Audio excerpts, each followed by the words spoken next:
आणि आता नसरापूर अत्याचार प्रकरणातील तपासाला वेग आल्याचं पाहायला मिळत आहे। पुणे ग्रामीण पोलिसांनी पहाटेच आरोपी भीमराव कांबळे याला सोबत घेऊन घटनास्थळाची पाहणी केली। चिमुडीला कुठून उचललं आणि अत्याचार नेमका कुठे केला याची माहिती पोलिसांनी आरोपीकडून घेतली आहे। गावकऱ्यांचा रोष आणि कायदा सुव्यवस्थेचा प्रश्न टाळण्यासाठी पोलिसांनी अत्यंत गोपनीयरित्या पहाटेच्या वेळी ही कारवाई पूर्ण केली आहे। या प्रकरणाचा पुढील तपास आता पोलीस करतायत।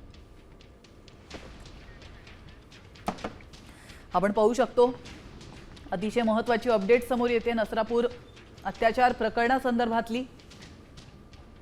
पुणे ग्रामीण पोलिसांनी पहाटेच आरोपी भीमराव कांबळे याला घटनास्थळी नेलंय आणि त्या ठिकाणी त्याच्याकडून अधिक माहिती घेतलेली आहे, पाहणी केली आहे। त्या ठिकाणची चिमुरडीला या नराधमाने कुठून उचललं आणि अत्याचार नेमका कुठे केला याची माहिती पोलिसांनी आरोपीकडून घेतली आहे।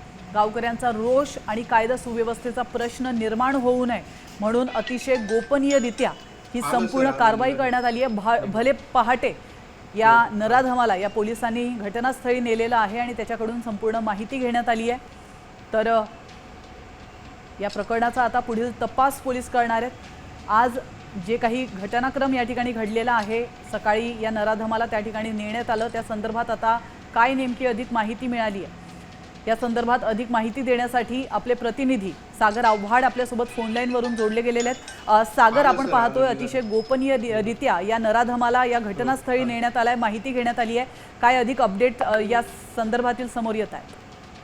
नक्कीच रात्री आपण जर पाहिलं तर भीमराव कांबळेला रात्रीच्या सुमारास सर्व शांतता वातावरणामध्ये त्यांना घटनास्थळी घेऊन गेलेले होते। पोलिसांनी त्याचं रिक्रिएशन जे आहे घटनास्थळाचं केलेलं आहे। घटनास्थळाचा पंचनामा कांबळेला घेऊन गेल्यानंतर रात्री केलेला आहे आणि पोलिसांनी मोठी गोपनीयता जी आहे ती बाळगलेली आपल्याला पाहायला मिळते।